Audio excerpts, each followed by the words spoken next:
Hey friendo, Steve here. Welcome back to WrestleJuice. It's time for an Ask WrestleJuice. A lot's been going on in the last 48 hours in the world of wrestling, and you guys got a bunch of questions and thoughts about everything, so let's go ahead and dive into it. First up, Undead Reese's Cup says, do you think this will be the right time to pull off the Rhea-Bianca feud, or will Jade and everyone else take away from it in the end? All right, so I had an answer prepared for this question, and in fact, I had filmed an answer to this question, but then I just watched the end of Raw and saw that we have a new WWE champion.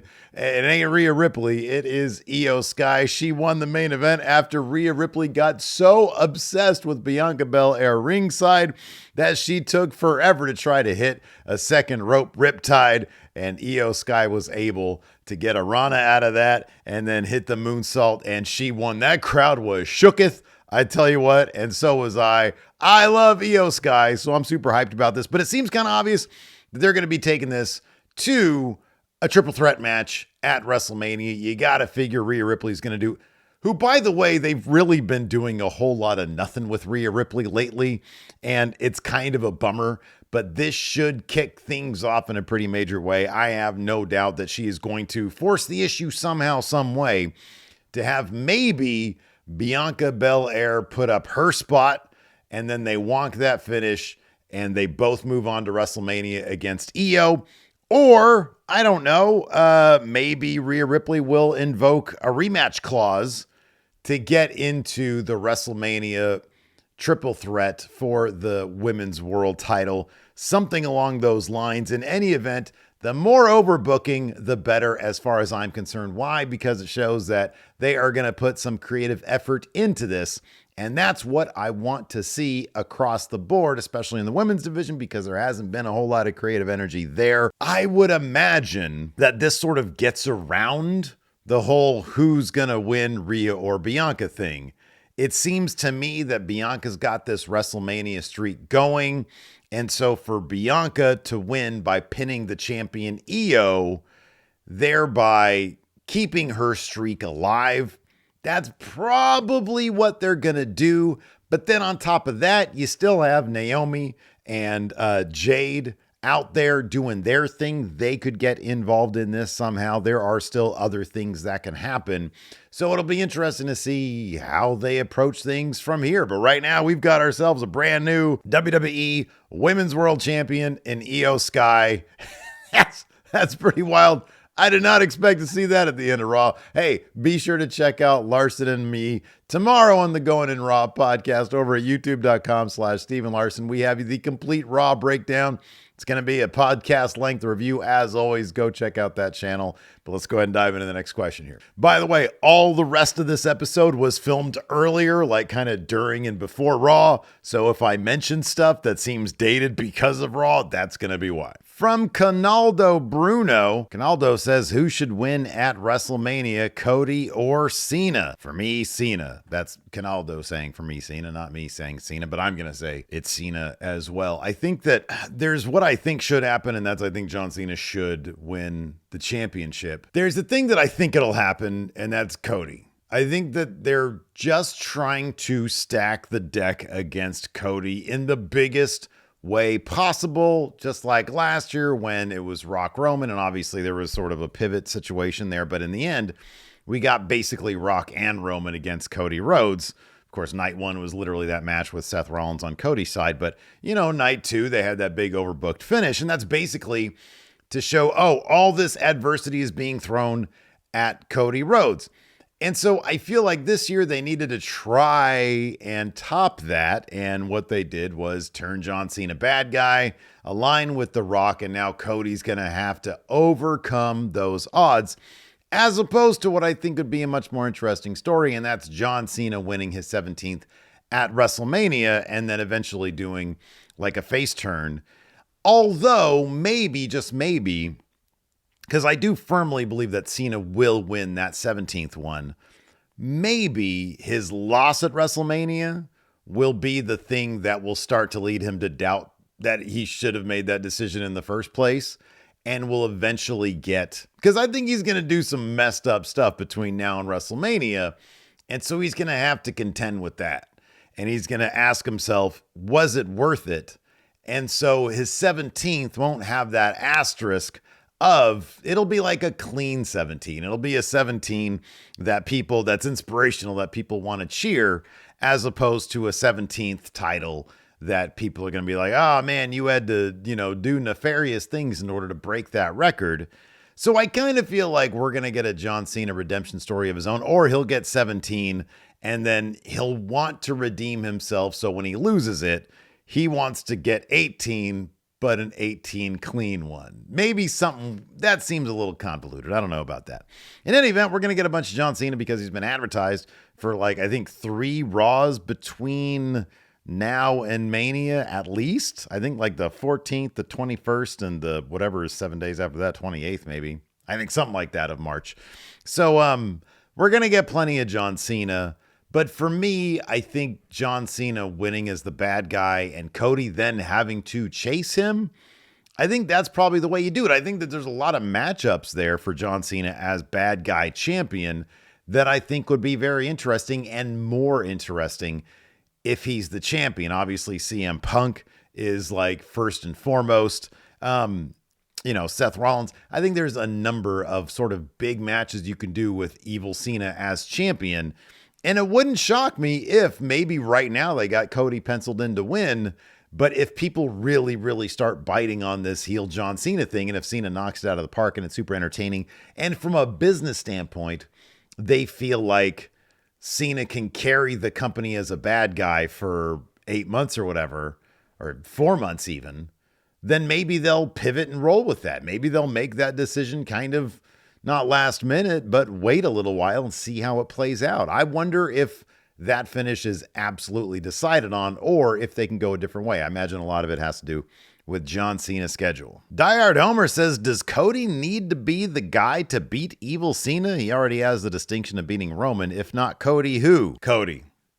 Yeah, no, it's got to be Cody. If Cody loses to Cena, then he's got to beat John Cena. I know last year, the counter to that, of course, is last year you had Rock beating the shit out of Cody Rhodes, and Cody never actually beat The Rock.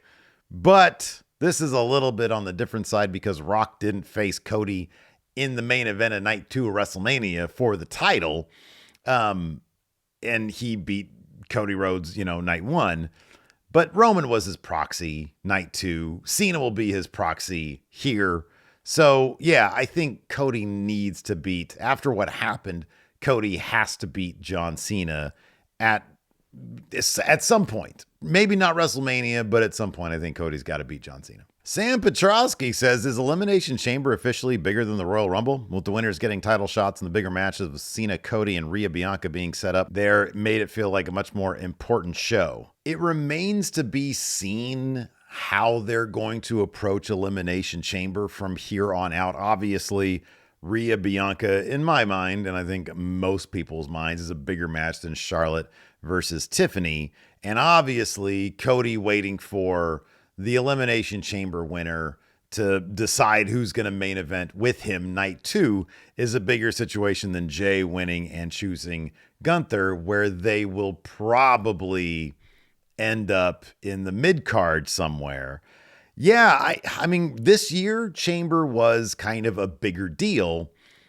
I find it difficult to believe, though. I feel like going forward, most of the men's Rumbles are going to be deciding who gets the night 2 main event against the Cody title, against the Cody championship, whatever you want to call it. I feel like going forward, it's probably going to go back to being the Rumble. In this situation particularly, I think the story demanded it be the Chamber.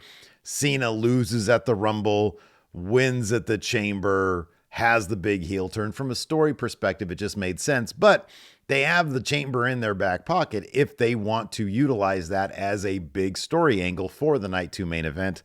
Then they have it available. Tyler Wharton says, if Cody is going to be the new Cena, who's the new Orton? The new Edge? These are important things to consider, with a laughing emote. Oh man, the new Randy Orton? I don't know. Cody being the new Cena is interesting because Cody's been around for like a long time. Cena became Cena relatively quickly. What was it? He debuted in 2002 and then it was champion, I think, by 2005.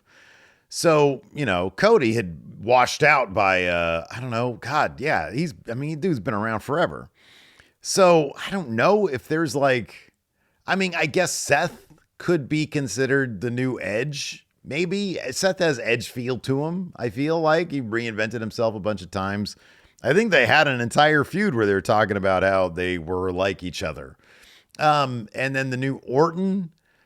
Oh man, who's like the new Orton? I don't know who the new Orton is. Randy Orton's still the Orton, I guess. Young Bulgogi says, am I just getting old, or does watching wrestling in your own home with food, your pajamas, and your couch/bed start to sound better than watching in an arena? No, man, it's so much better. It is so much nicer. And maybe it is a getting old thing.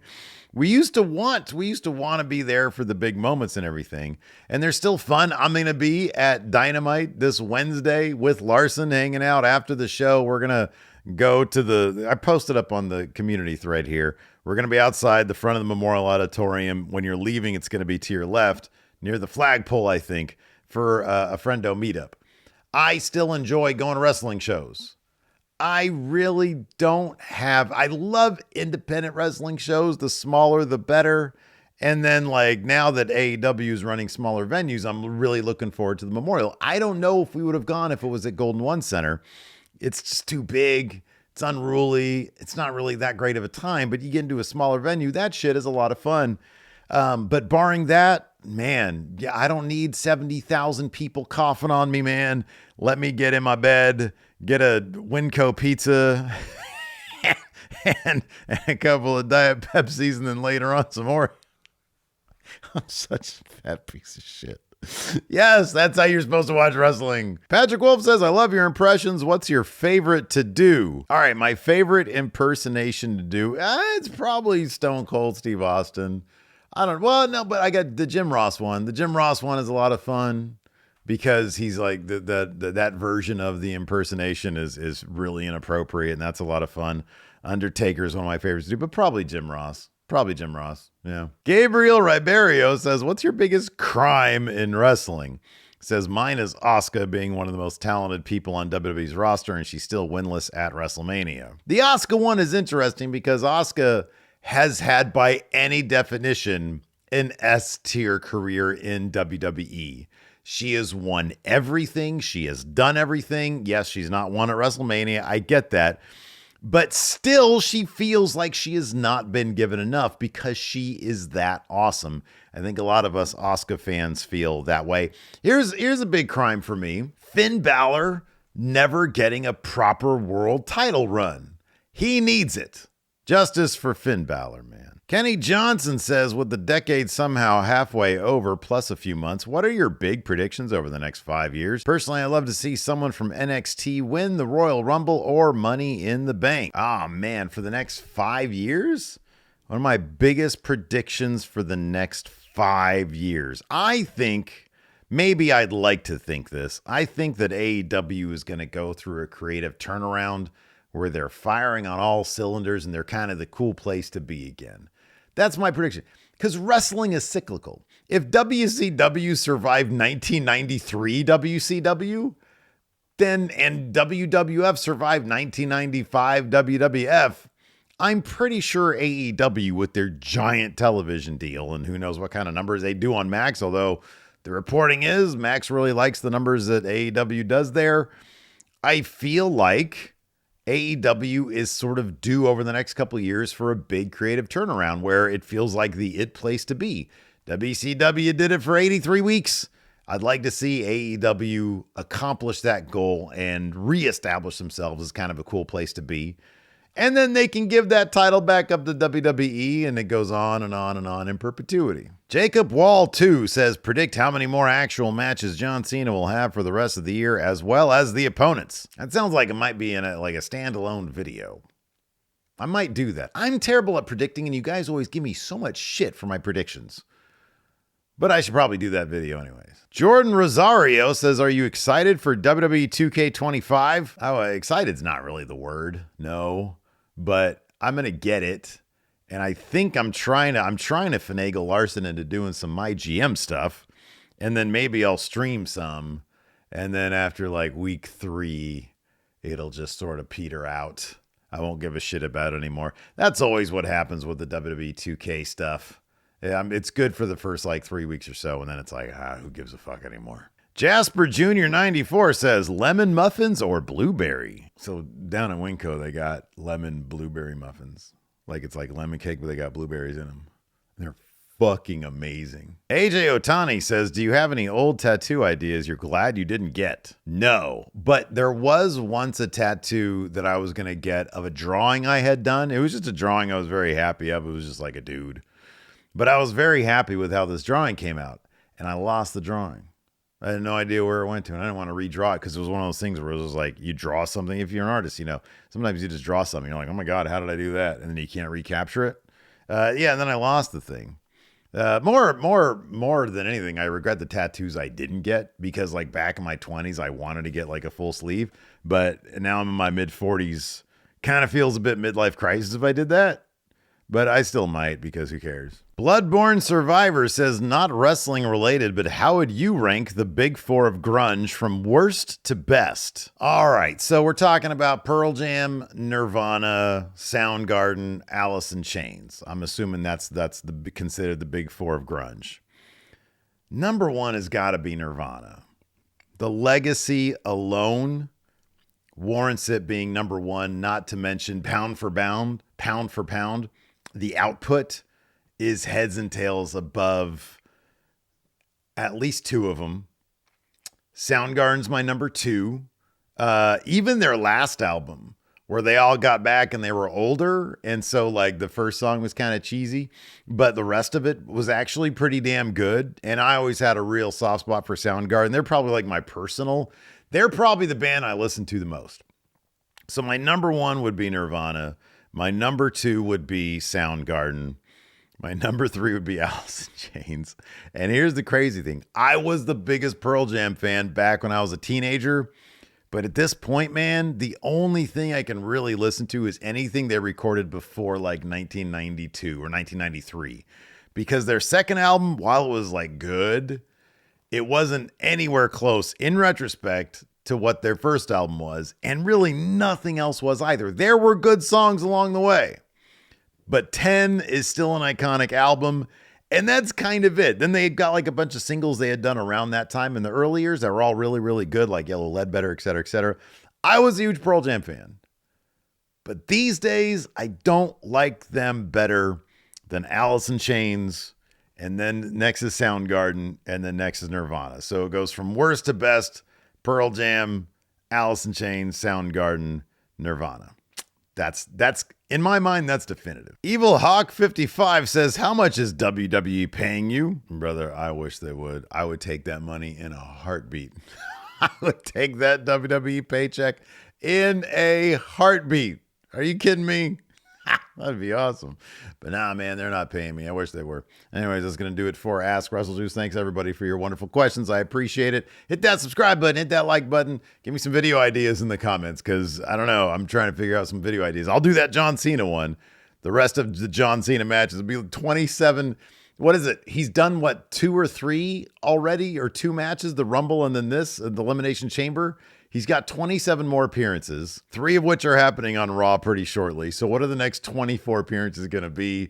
Find out in a video I'm going to do at some point. We'll see you guys around.